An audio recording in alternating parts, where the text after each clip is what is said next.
The San Francisco 49ers season comes to a screeching halt, but the offseason is already off and running. We'll talk about where Robert Saleh just landed, who's his possible replacement, who's going to be staying, and that god awful game against the Seattle Seahawks. Stick around after this. Steph Sanchez and I will talk about all that and more right after this.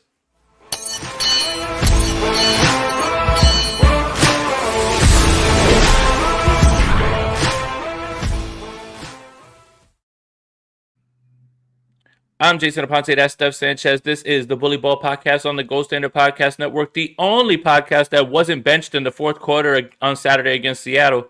Steph, what's going on? We've had better days, we've had better times. Anytime the season ends, it just feels like an avalanche from there. Just a lot of things start to unfold. We got the Robert Saleh news. We've got other coaches on the team interviewing. Questions loom about free agency, draft, Senior Bowl is coming up. This train doesn't stop, as we know. But yeah, man, I'm doing okay. I'm doing better.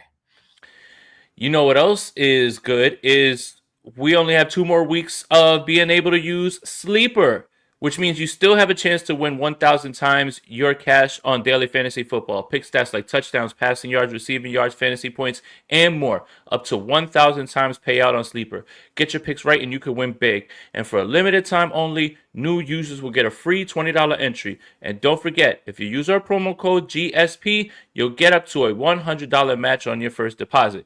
Terms and conditions apply. See Sleeper's terms of use for details. Currently operational in 25 states.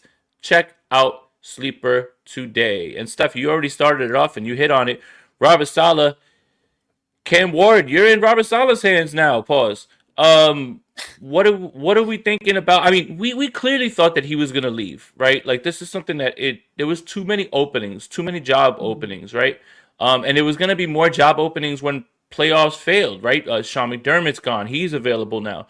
So there was always this high chance of it, but Robert Saleh chooses Tennessee, or Tennessee chose him, whatever it is that you say. Steph, what do you think about it? And are you disappointed that he didn't stick around one more year so we could get those comp picks, just being greedy?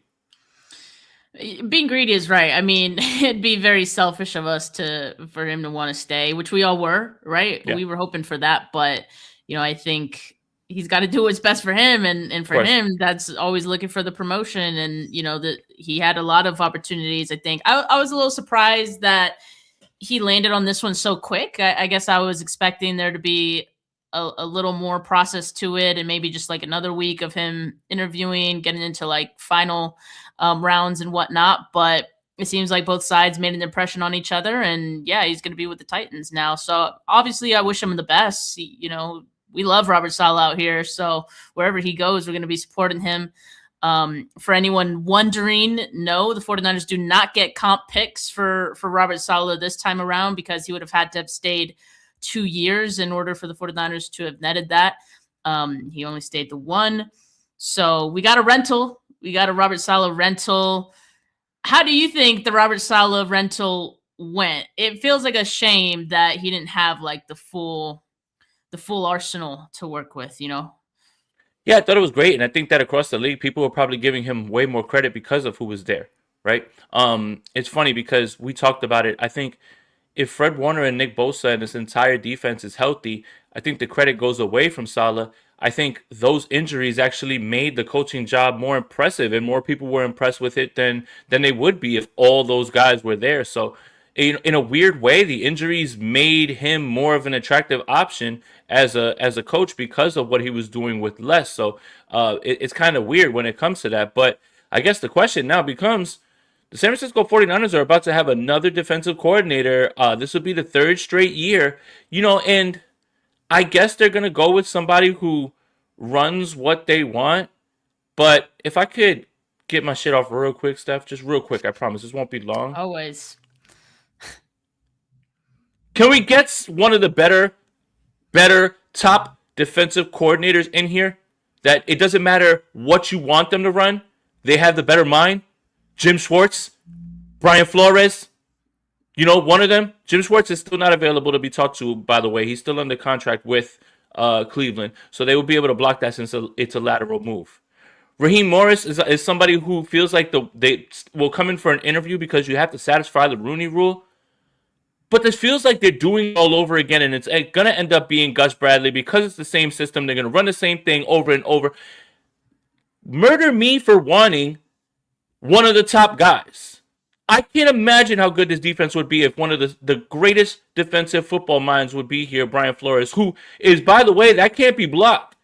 He's not under contract. That can't be blocked. Jim Schwartz can be blocked. But I'm just tired of this, like, oh, we've got a guy in-house that's going to be there. And yes, Gus Bradley's going to keep continuity together. But pardon me for wanting a brand new system, a person who you can put the entire system in their hands and feel good about it. Brian Flores, Jim Schwartz, something like that. Like, the Gus Bradley thing is going to be, it's going to hit like a flat Sprite from McDonald's. That's how well it's going to hit. Like, it's going to hit that bad when they announce it, man. And I guess I'm just tired of it, man. I'm just tired of them having somebody like right there and they're like, well, he's in the building. I don't care.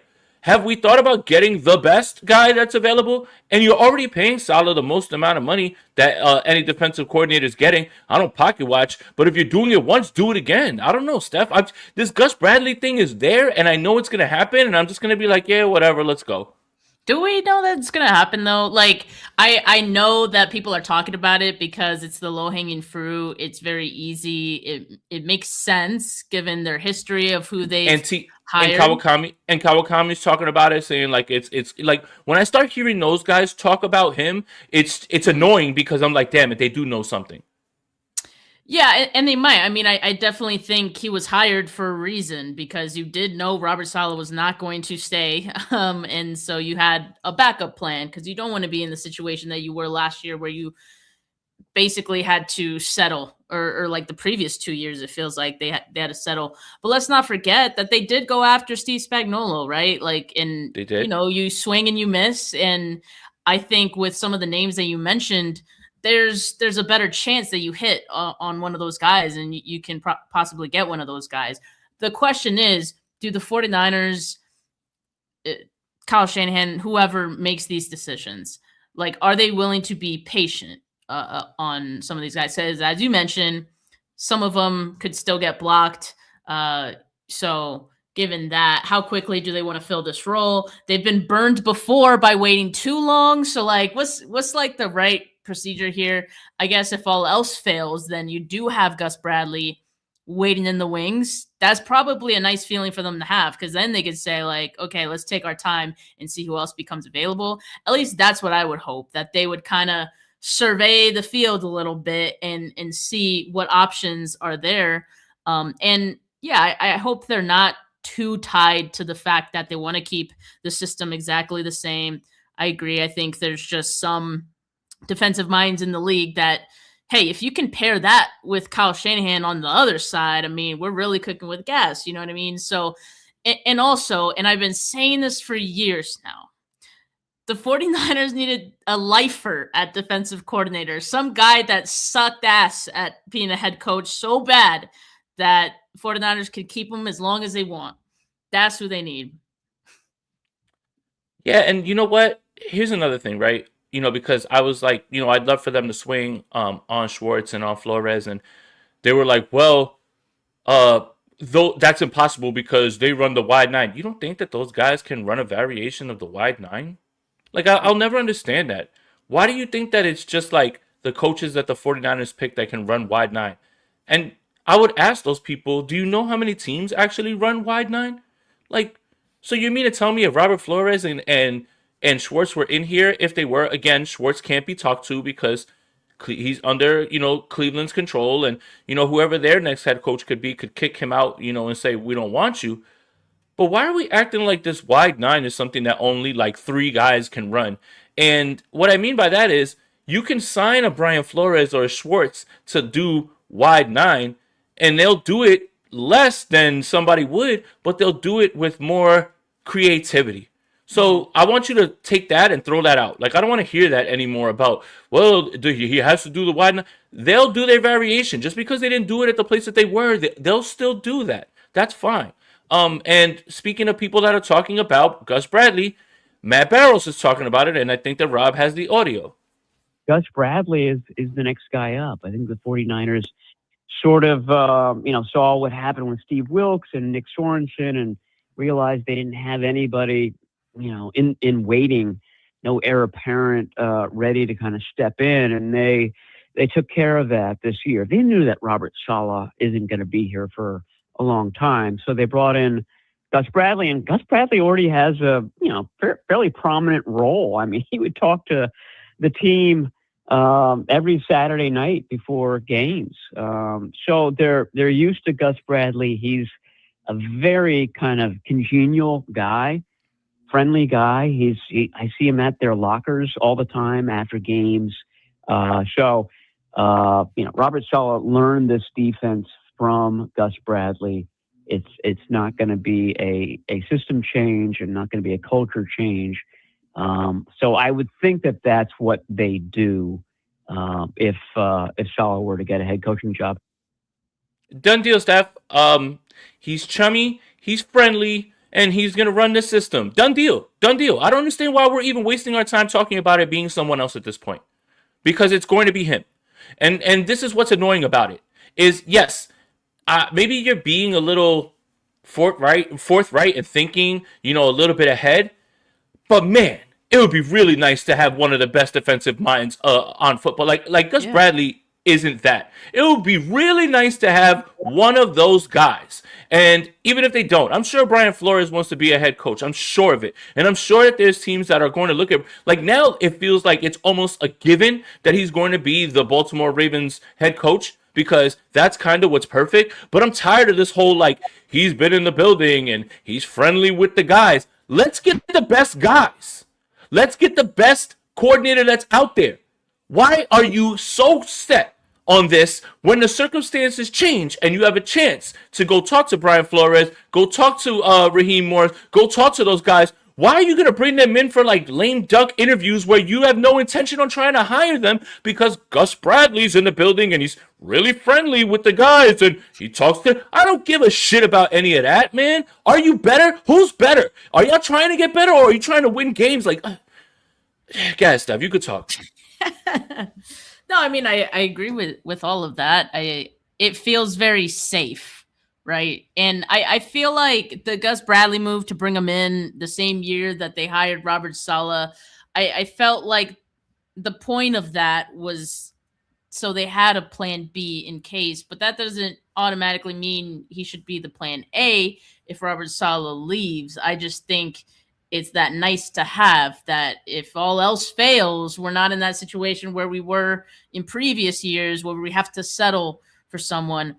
If you have to settle for anyone, Gus Bradley, in my opinion, is not as bad as some of the other options they had to settle for in the past. So, but yeah, Tim Kawakami in this tweet says Gus Bradley is a top choice to replace Saleh as DC. That's essentially what he was brought in for this season, but the 49ers will go through an interview process. There could be other interesting candidates. I'm sure there will be. But yeah, we don't really know if the 49ers are actually considering those guys or if, they're just satisfying the Rooney rule or just, try to do their due diligence, but have no intention of hiring those guys. Like we don't know. It makes sense that Bradley is being heavily considered because I do agree that's why he was brought in. But yeah, you definitely have to explore some other avenues here. You're ready to learn Gus Bradley is all I'm going to say. And I feel yay about that. Anyway, moving on from the defensive coordinator, which we're going to find out. The 49ers, they signed 14 players to future reserve contracts, essentially the practice squad. And I think Rob has the list, and I'll read them off once they come off. And it's essentially all your favorite practice squad players that you were yelling about not getting on the field ever. They won't get on the field next year either. So we've got Isaac Alarcon, Evan Anderson, Eli Apple, Junior Bergen, William Bradley King, Derek Canteen, Andrew Farmer II, Derek Forrest, who they signed later in the season, Jalen Graham, Adrian Martinez, Drake Nugent, Brandon Parker, Malik Turner, Sebastian Valdez. So essentially, The band's back together. They're running it back with the practice squad. Steph, any of those guys move the needle for you or make you feel anything? No. I mean, Me either. they'll have some days in training camp, I'm sure, but when you're a practice squad guy, it's sometimes hard to crack the roster, but we've seen stuff like that happen. Just no one that's really popping out to me right now. Yeah, me either. I mean, maybe if they picked up some people that weren't on the roster, but again, familiarity. If you've been here for a little while, we need you back. It's like no one else can ever understand the system. No one else outside. It's like the system is impossible for someone else to learn if you haven't been there for a year or two. It's the weirdest mindset that the 49ers have. But the 49ers are about to have a pretty big roster turnover. And we've been saying that last offseason, going into this season, the unrestricted free agents that the 49ers are going to have, this team's going to look drastically different again. And I'm going to run down the list real fast too when it comes up on the screen. Okay, so we've got Yetur Gross-Matos, Jordan Elliott, Garrett Wallow, Cleveland Farrell, Curtis Robinson, Thomas Morstead, Eric Kendricks, Brian Robinson Jr., Ben Barch, John Weeks, Sky Moore, Kendrick Bourne, Luke Gifford, Kevin Gibbons, Spencer Burford, Jason Pinnock, Matt Hennessy, Patrick Taylor, Trent Taylor, Jawan Jennings, and Eddie Pinheiro. Eddie Pinheiro, 3-year deal, sign it right now. Steph, anybody that is on this list right now that you would consider as a must-have comeback? Update. Well, we know who Rob is thinking. 3-year deal for Eddie Pinheiro. He's the only one who actually showed up on Sunday, it seems like, right? Or Saturday, I mean, right? honestly though, of this list, yeah, like he was. I mean, he is probably the most deserving of any of these guys. I didn't mind Brian Robinson Jr. They just didn't really use him for how they brought him in, and I don't know. I guess it was just kind of weird. But Eric Kendricks, bring him back on a cheap deal, maybe, but everyone else, like, whatever. Trent Taylor's a charity case, man. Just Trent Taylor's not a real person. I'm convinced he's not real. I'm definitely convinced that he's not real. Juwan Jennings, we'll talk about here in a bit. Will we? Don't spoil anything. Okay. I'm not gonna spoil anything. Yeah, Eddie Pinheiro's definitely got to come back. A bunch of these guys will probably be back, like Kevin Givens and Evan Anderson. Yeah. I mean, you don't suspect that the 49ers are just going to go out there and start spending money after they just showed you that they wouldn't. But essentially, the practice squad is back. They'll have a few of those guys back and just, whatever it is. But yeah, Eddie Pinheiro, you can't let that guy leave the building. Like, what are we doing here, man? When did we? The fan base actually loves him. Like, he's hold great. on to that. He's great. We don't have to worry about kicks anymore. All right. We've talked long enough. This is the first time that I have spoken since the playoff game publicly. San Francisco 49ers season hits a loud thud in the divisional round, 41-6. And Steph, it felt over after the kickoff return. Yeah. It's kind of crazy to watch a football game and the kickoff return happens and you're like, yep, I think that's about it. That'll be all. And it was. Look, tip your cap to the Seahawks. They're really fucking good. And there's a reason that they're going to be playing with a chance to go to the Super Bowl. That defense is incredible. Mike McDonald is owed all the credit in the world. They ran the shit out of the football. They punched the Niners in the mouth. The bullies got bullied in this one, unfortunately. I want to make sure that we go out of our way to give them credit. Because I don't want this to be this and this. Nothing happened other than a good ass, old-fashioned ass whipping. That's it. That was belt to ass. Mm-hmm. That's not what, my Indiana Hoosiers did to Miami. But my Indiana Hoosiers are champs. The problem is that 9 points over 8 quarters. 9 points. Man, it feels it feels hard. Like watching that game back, every single yard that they gained again, it felt like it was against their will almost to gain those yards. So you have to give credit to the Seattle Seahawks. And Benjamin Solak's tweet is on the screen for the audio listeners. Kyle Shanahan has coached 163 games for the 49ers. His team has only been held under 7 points 4 times. 2 of the 4 have come in January 2026 against the Seattle Seahawks. Yeah, you got to give credit to the Seahawks, man. They're one game away from the Super Bowl. They deserve to be. But we have some real questions about this 49ers offense, in my opinion, and the way that they're going about it with the philosophy. Again, trust is a big thing. You were talking about it, familiarity and everything. Obviously, no George Kittle in this game. So you have to throw that in there. The 49ers are desperately in need of speed on this offense to compete with the speed that the Seattle Seahawks have on their defense and across the league. So the league goes like this.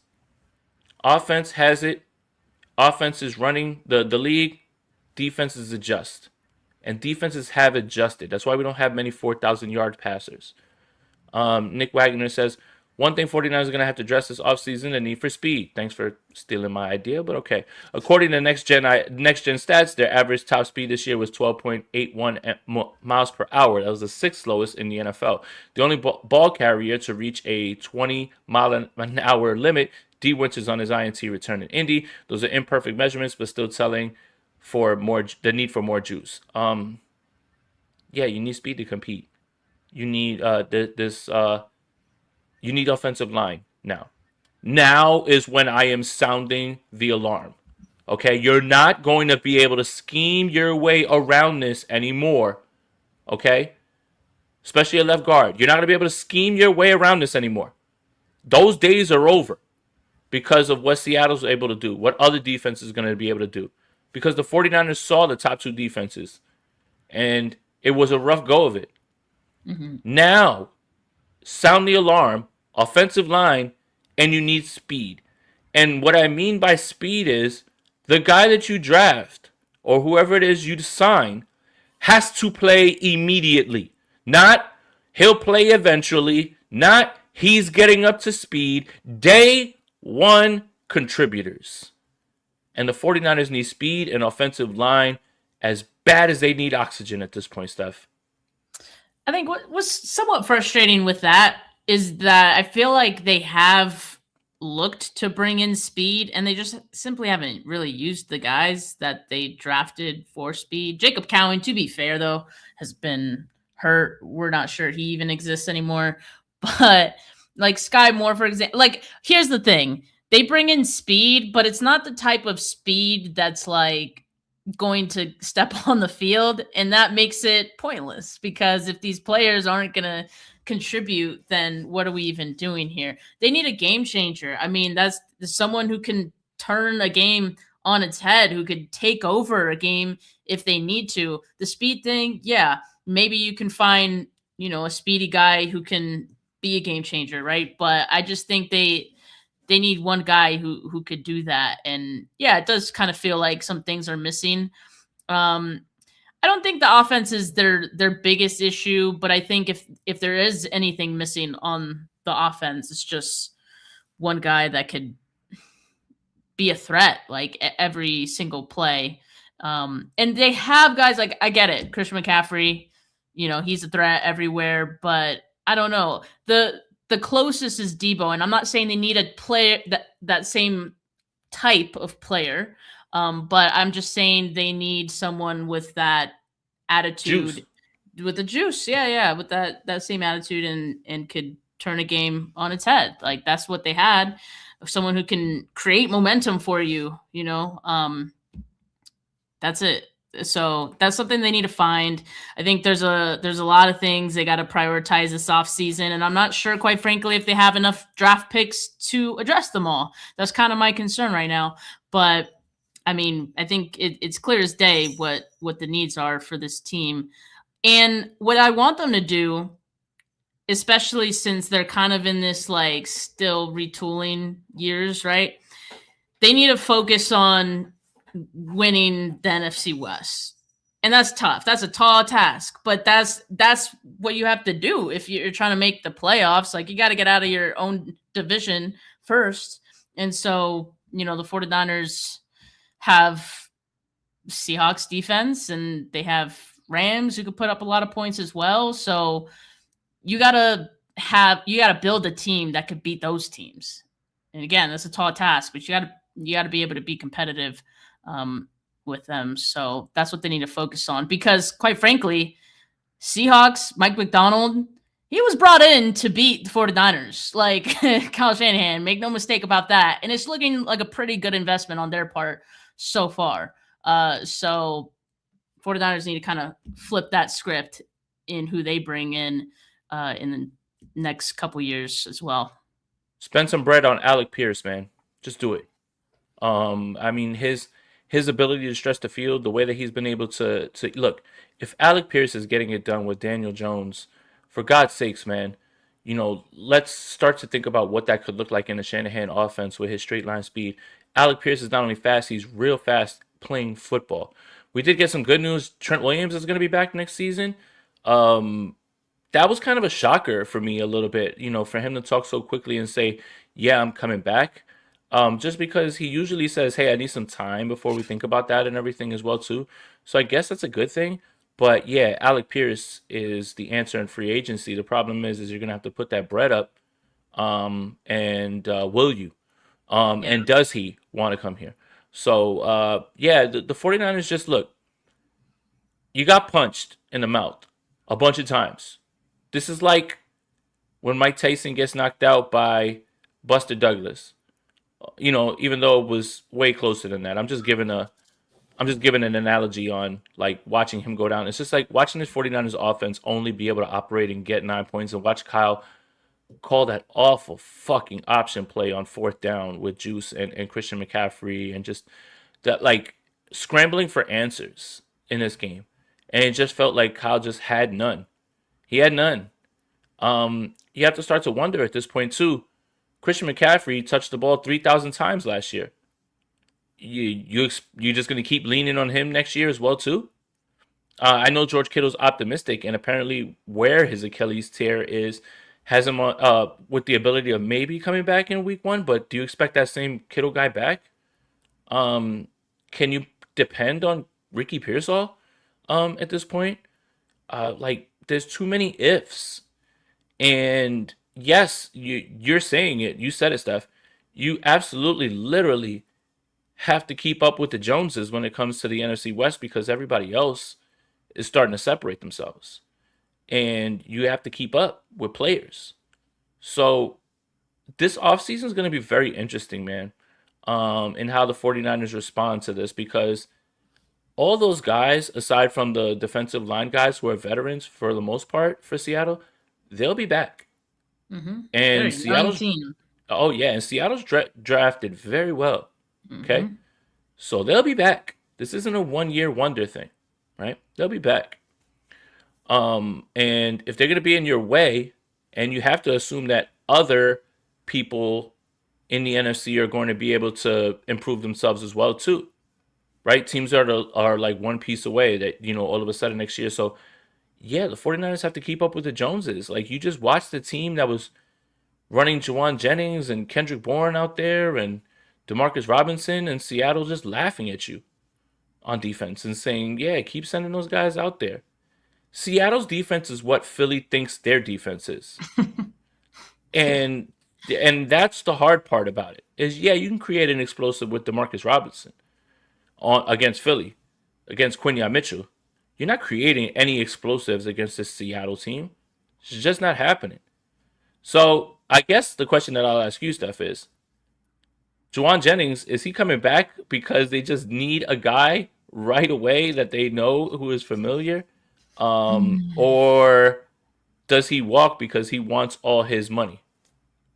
I think he walks because he wants to, right? I still feel he's a little jaded by how everything last offseason went down. Begrudgingly, came back for this 1-year deal. Maybe buried things under the rug, although it did seem like there were tensions in the season at times as well. But I think that's going to bubble up to the surface this offseason. It's like, okay, I did my part.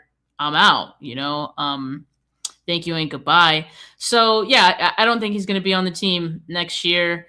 I think the only scenario I see, and it's the tough reality, if Juwan Jennings could swallow his pride another time, is if he doesn't get the type of offers that he's expecting out there, and then he says to himself, well, okay, fine, I know the system, I know I'll be featured, I'll come back for X amount and it'll be a cheap deal, right?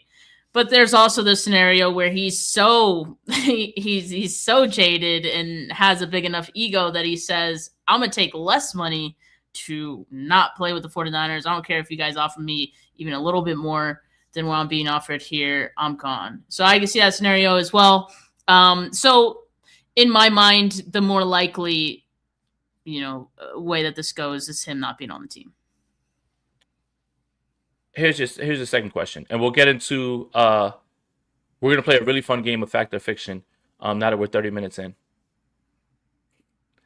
can the 49ers afford to rely on Ricky Pearsall to be their wide receiver 1 at X next season? Is this the fact or fiction? Because these were on the. Well, let's just start it. So let's start it. We'll start it early then. Yeah. I'm gonna say fiction. I don't think he.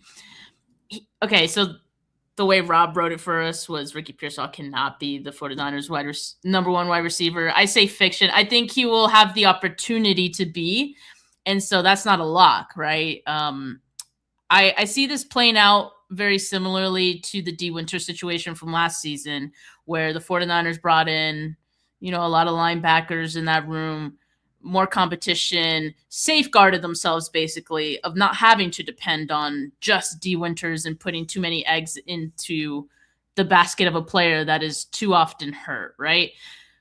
Good for D. Winters that he was able to, take care of his body a little bit better in the offseason and throughout this year, that he was able to start and he looked good. He looked like an improved player. That is what you would want to see from Ricky Pearsall this offseason. And from the 49ers standpoint, you want to see them safeguarding themselves and bringing in guys, because you cannot depend on Ricky Pearsall being your number 1. You just cannot. As talented as he has missed so much time, and you just cannot take that risk. So yeah, they need to get more bodies, bring in some competition. If he ends up being the wide receiver 1 next year, fabulous, but you just can't depend on it. It just sucks, man, because he's really good. Like, if he was trash and he was hurt, this would be so much easier to talk about. But he's the opposite of that when he plays. He's the one who can get himself open. I think a lot of him, and it's just blame whatever it is that you want to blame. Blame voodoo dolls, blame substations, whatever. He never missed a game in college. Like, what the hell, man? Like, how is it that you made it that entire time and now you're just all of a sudden labeled as injury prone, man? So Ricky Pearsall cannot be the 49ers wide receiver 1 next season. That's a fact. He can't be. And they need to bring in somebody who can be. Would have been really nice if Brandon Ayuk decided to show back up, but whatever, who cares? But if you can find yourself at X and have someone who is like Pearsall at number 2, oh baby. Now you're cooking. Who is that? I don't know. But yeah, there's no way the 49ers can they can't be that dumb to sit there and say that they expect Pearsall to be fine this entire season when he's literally been anything but fine. But he'll get some time to, work on his knee and his PCL. But Rob, give us the next question. I love this segment. Kyle Shanahan is the 3rd best head coach in the NFC West. Fact or fiction? I'm gonna say fiction, but I think Mike McDonald is on his tail, and I only say that because if the Seahawks win a Super Bowl and both McVay and McDonald have Super Bowls under their belts before Kyle Shanahan in San Francisco, it would be really hard to argue against. But I don't think that's as bad as an indictment as some people may make it seem. I just think the NFC West is that stacked, and even before all of this, I've thought that Sean McVay is a better head coach than Kyle Shanahan. And you can find me on that. I frankly don't care. But I mean, the results speak for themselves. And for anyone who wants to argue against that, I would just say the 49er fans make arguments all the time of, oh, we don't have these coaches to just make the playoffs and fail. Well, I mean, McVay has gotten it done. So that's why I look at him as the better head coach. And on top of that, he also has his team competitive over and over again. So that I kind of look at it that way, that obviously as a head coach, the Super Bowls are going to weigh a little bit more. So I'm going to say, as of right now, it's fiction. But it very well could be if Mike McDonald gets a Super Bowl. I would hate that. You know what you're gonna hate more? Either the Rams or the Seahawks are gonna be the ones who win the trophy. Oh, I know. Yeah. I do hate that. I'm rooting for the Patriots. I'm rooting for Bad Bunny. Same. It's Benito's ball. It's not anything that anything has to do with the Super Bowl. But one of those guys is going to have either McDonald's going to have his first ring or McVay's going to win his second. It's not a good feeling. I hate this timeline. I just do.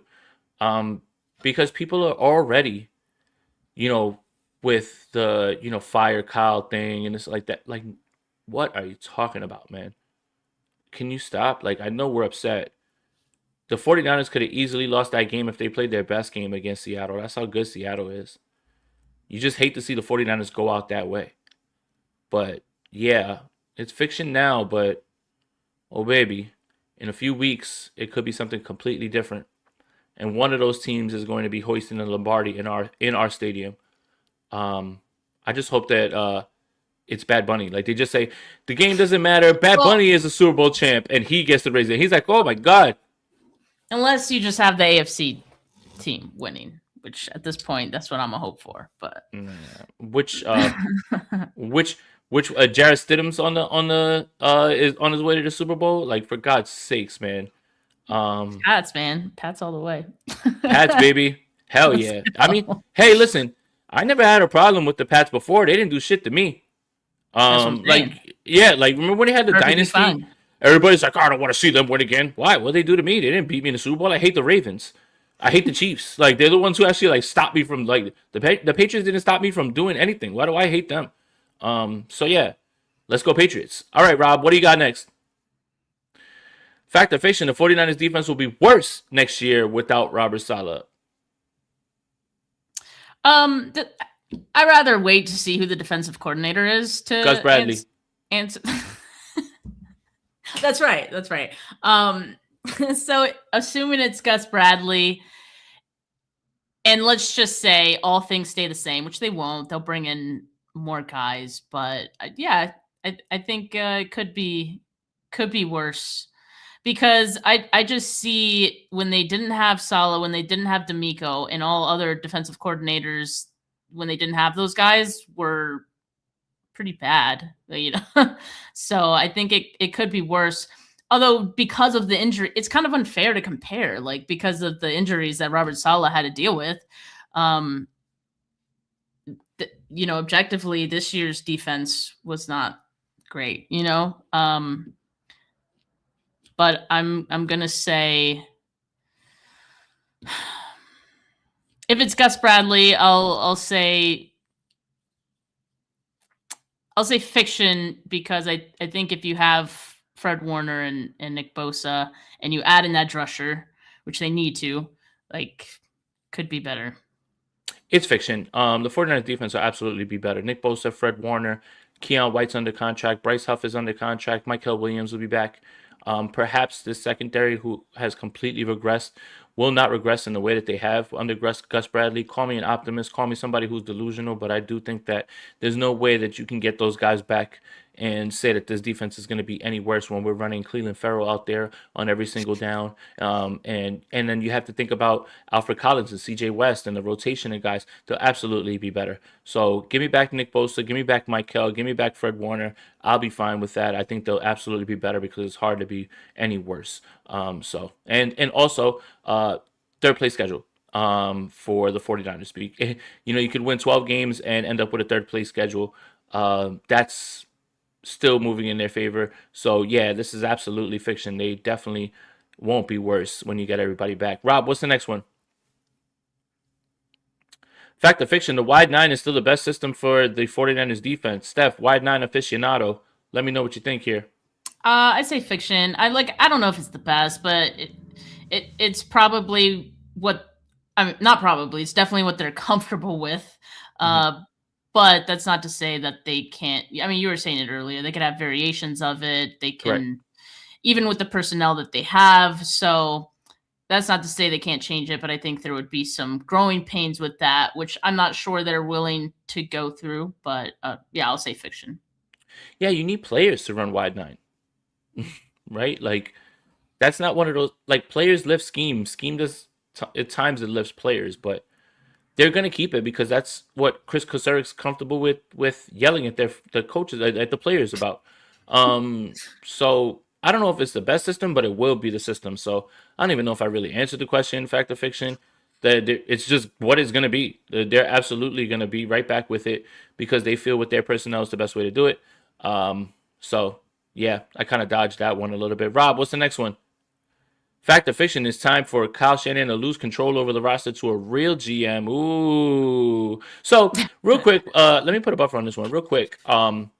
People are starting to speculate because the great Adam Peters is not here anymore, so we don't have him to say that every single great pick was his, even though that Washington team is dog shit and you guys overrated him, and I'll never let you guys live that one down. It's assumed that Kyle is the one telling Lynch, and there's for me, this is a collective unit altogether, right? Curtis Rourke's a Kyle pick. I knew that, going into this, right? But it's a collective unit. I think some people have more of a say, but it's not like this overruling thing where like Kyle walks in and it's like, oh, you want an offensive lineman? Screw you. Let's take another running back. Like I don't think that's how that works. And I think people are making assumptions of it. I think it's a collective effort of what they want to do and how they want to put it all together. And what about this past draft? If Kyle Shanahan had his hands all over this draft and he's the one who has the most control, why did they draft a defensive player with every single pick, basically? Like, doesn't that scream something different to you, Steph? It screams they locked him up in a closet somewhere, so it wouldn't make sense. But no, yeah, I mean, I still remember Kyle Shanahan having that like clause in his contract or whatever that he would have final say over the roster. But I do think it's probably overblown, like how much he really uses that privilege, right? I think it's more so in certain moments. Perhaps the Brandon Ayuk. So there's times where there's times when he can walk in and overrule, right? Like if they've got two guys in the room, right, and they're looking at their board and they're like, this guy or this guy, he can tip the scale. Right? He's like, how do we figure it out? And Kyle walks in and he's like, Ayuk, and they're like, send in the card. I agree with that. I think that's what happens. Yeah.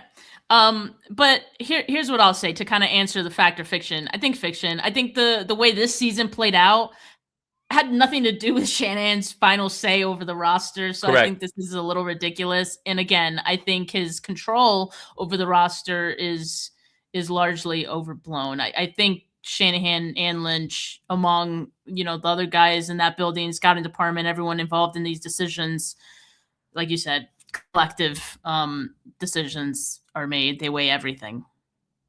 Yeah, and if you don't believe that it's a collective effort, then why are teams trying to interview guys that we've never heard of in the front office over and over, including this time? Miami interviewed 3 guys that we don't even know their names, right? Tariq Ahmed is going to be interviewed. If it's not a collective, then why is it that guys that aren't the general manager getting interviews? Like, you have to understand that this is not like a one-man show thing.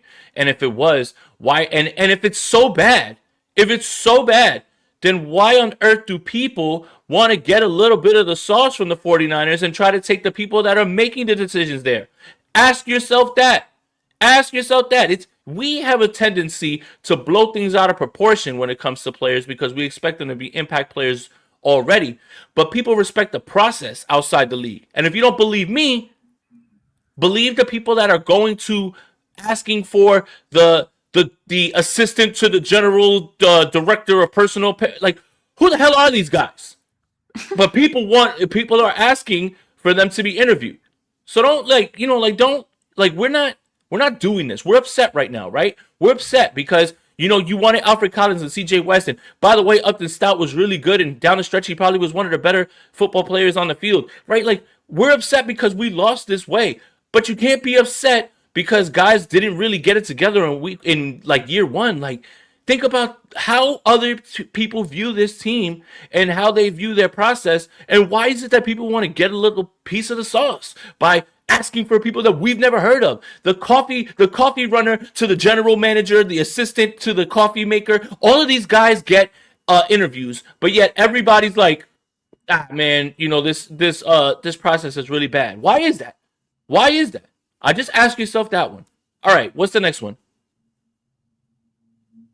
Mac Jones will be on this team next year. Fact or fiction? I think it's fiction. Curtis work time. Fiction. Curtis work time. And I will stand by the fact that this was a hell of a move by the 49ers to sign him to a 2-year deal. And I don't want to say it was fortunate that Brock Purdy hurt his toe, but it did give showcase Mac Jones the opportunity. Yeah, it was a hell of a showcase as well. And I think with all the changes happening around the league, there's going to be openings for new quarterbacks out there. And I think Mac Jones would make a hell of an option for a team if anyone's interested in a slightly used quarterback. So, yeah, and I think the 49ers need draft picks. So you're going to try to get whatever you can from Mac Jones. And I get they could get a comp pick for him next year. Or actually, it wouldn't even be next year. It would be the year after he leaves for free agency, would be the year after next year. So that's a long time. That's a long time to wait on your return on investment. They need draft picks this year because we're talking about all the needs that they have. And we're talking about the number of draft picks that they have. It's not that many. So I think they need to make this move now, strike while the iron is hot. Minnesota was already in on Mac Jones before the 49ers signed him. And that was before they even saw J.J. McCarthy take a snap. And it's Diana Rossini's report. Remember, I cover the Vikings. I did some digging and asking around, about J.J. McCarthy and what they think of him. They're absolutely going to bring somebody in. Now, if you're looking at, and they're bringing somebody in not for backup. They're bringing somebody in who can compete immediately. As they should. Mac Jones in a Kevin O'Connell offense? Sure. Do you want to be stuck with Marcus Mariota or Tua Tagovailoa or one of these other guys? I think the glove in hand fit is Mac in Minnesota. And no matter what Minnesota wants, no matter what Minnesota offers, I should say, the 49ers have to take it, right? This idea that anybody would send a first or a second round for Mac, let's just get that out of your head. Completely get that out of your head. You're probably going to get a fourth or a fifth at best. And you'll take that because they're better in the later rounds than they are in the early rounds, right? But yeah, I don't think he will be here. And the way that he spoke in the press conference saying, yeah, I believe I'm a starter. Mm-hmm. If I'm Kevin O'Connell and I've got to please Justin Jefferson and I've got to make sure that offense looks way better, I absolutely go for it. And to double back on Minnesota, not only were they interested in Mac, they tried to bring Darnold back, and Seattle sent more money, and they beat them. And they tried to sign Daniel Jones to the same exact contract that he signed with Indianapolis, but Indianapolis told him, you're going to have a chance to start right away. Like, we legit want you to be here to start. And that tipped the decision. So, yeah, Mac Jones, pack your bags, buddy. You're going to Minnesota because, it just seems like a good fit in that Kevin O'Connell offense. And I think Kevin O'Connell's tired of McCarthy's shit. What else do we got, Rob? How many more fact or fiction? Let's do it. The 49ers will make a superstar acquisition this offseason. Yeah, they're going to trade for Justin Jefferson like I want them to. Go ahead, Steph. I didn't look like you wanted to say something. I'm not gonna say I'm basically scoffing at the idea. So yeah, I think this is fiction. I think they're comfortable staying pat and sticking to their plan, and they probably looking at this past season like, you know what? We retooled. We tore the defense down. We were missing 2 guys on defense. Had our quarterback hurt for like 8 games, and yet we still won 12 games. 13 if you count the playoff win. So I think they look at that and they're like, hey, we can continue to go down this path and we could still be competitive. Right or wrong, I think that's what this team does. They're going to continue to be frugal for another year until it feels right to invest for them. And I don't think they feel that they need to do that yet. So while I would love a superstar acquisition, particularly a wide receiver or pass rusher, I don't think they do it. We got breaking news. What we got? Mike McDaniel is the new offensive coordinator for the Los Angeles Chargers. Oh, nice. Wow. That is something that I did not see coming. And Chargers fans, you got to be happy, man. Because Greg Roman is absolute dog shit. Yeah, and he's been big upgrade. He's been in this league just because he's Harbaugh's buddy. Man, that's interesting. That's a huge upgrade. So, Chargers coming at the 49ers with former coaches. Shout out to Coach Mike, man. Can't wait to talk to him at the combine. He's not there. He's not the head coach. Damn it. Unless he's pulling up to the spot. Less pressers for him. Well, unless he's there and he pulls up to the steakhouse with 7 women like he did last time or whatever. Hey, am I lying? Am I lying? Hey, look, I tell a lot of jokes. I don't be lying. I don't be lying. I'm not a liar. I am not a liar. But good for him, and that's another domino that falls and another job that's open. Could have swore that the best thing for me would have been for him to join the Ravens and help Lamar Jackson and Derrick Henry. That would have been incredible. But yeah, Rob, what's next?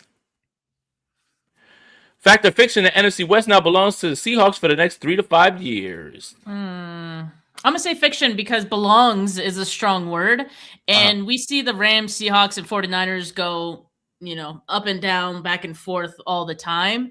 And so belongs, I don't know about that, but they are a problem, and they're going to continue to be for the foreseeable future, as Jay noted earlier. Very young team, but when I think of a saying the NFC West belongs to a team, they're winning the division for 3-5 years is what this would read to me, and I don't think that's the case. So, fiction is the answer. NFL stands for not for long.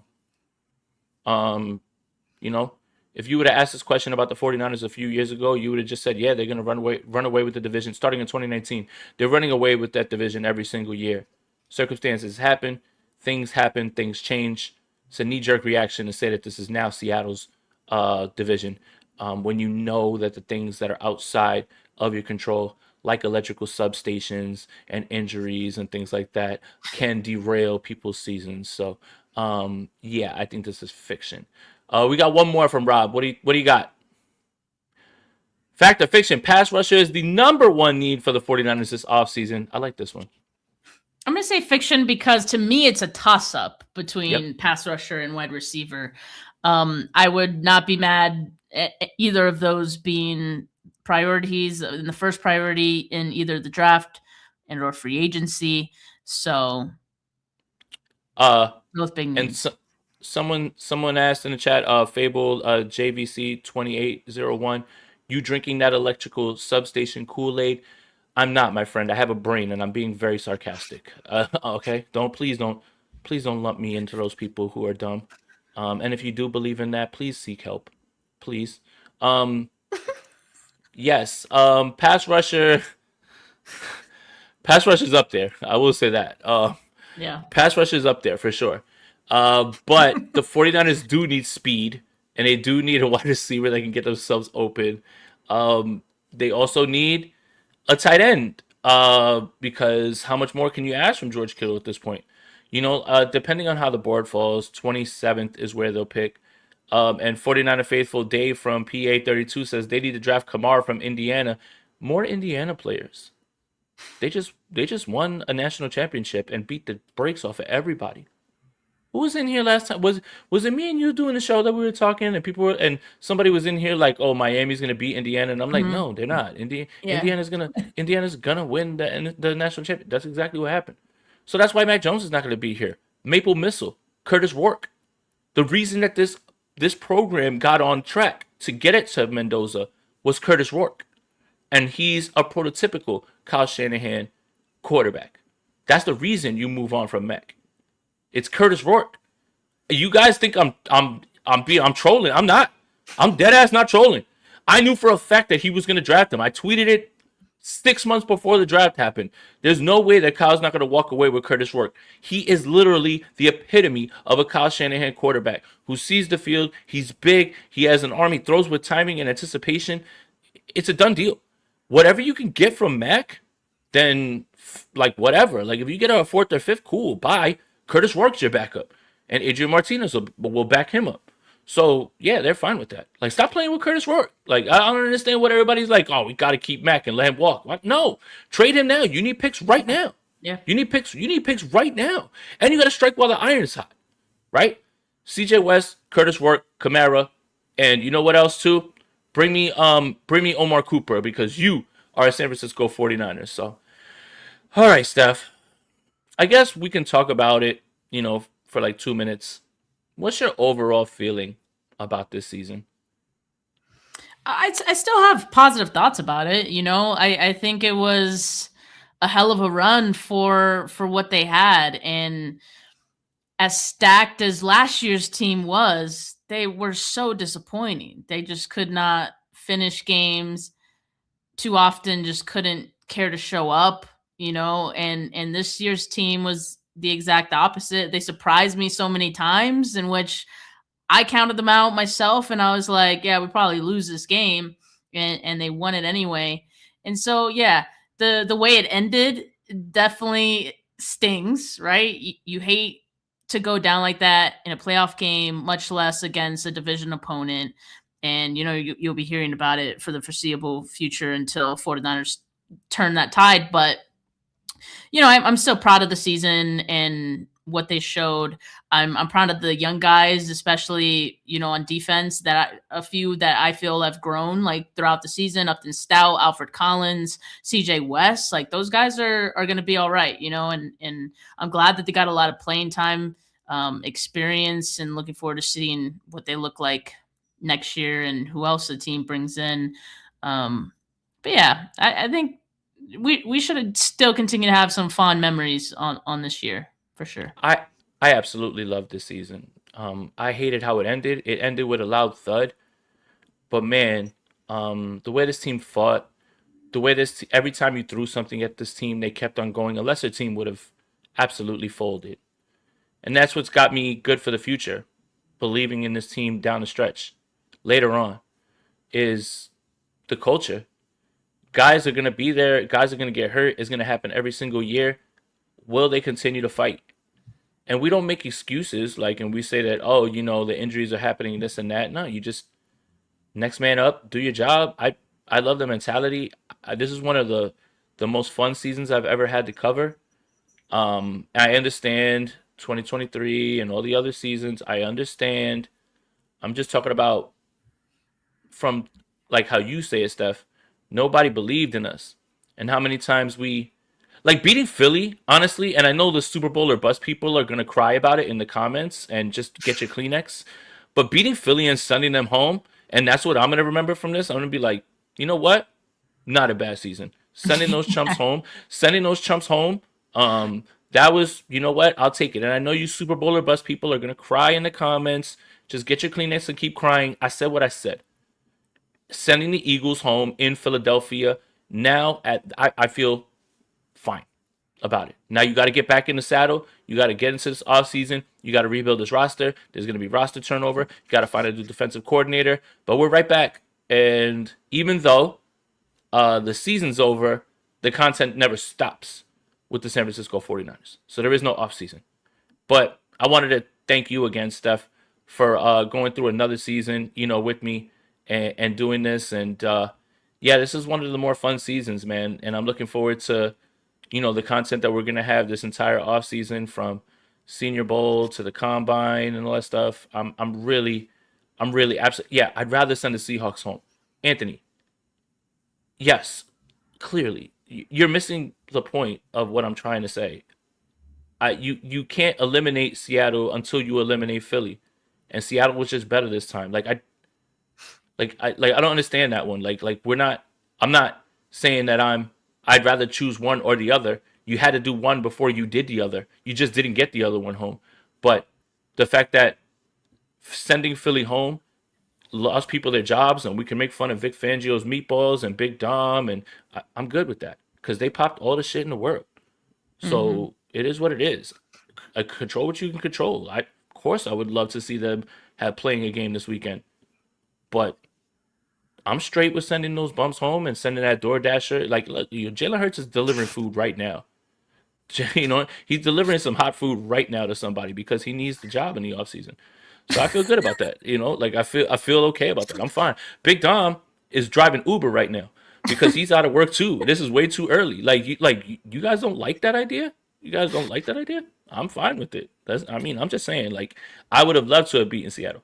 Oh, my bad, Anthony. You're saying team wise, yeah, for sure. I guarantee you they feel the same way too. But the fact that they've put Big Dom and Jalen Hurts in a position where they can make the extra money that they need in the offseason, because they're better at those jobs than whatever they do on the field.